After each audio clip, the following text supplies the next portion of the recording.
Alright, I've found where the M.2 card goes in, and it goes in right here, and this is where we'll plug it in. And then you'll see here is an area where you can put a screw in and screw it in.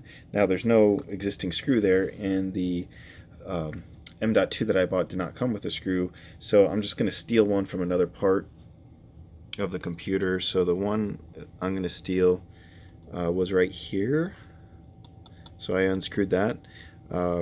This looks like it's the battery, and it looks like it's held in a couple other places already, including one place that's pretty close to where I stole it from. So this seems like it'd be a decent one to steal. So I'm going to go ahead and try to plug this in here.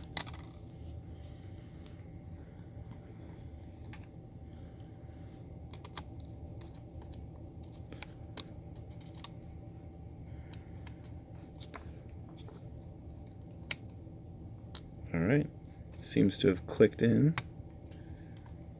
Feels like it's set in place pretty well. And then we'll go to install this little screw.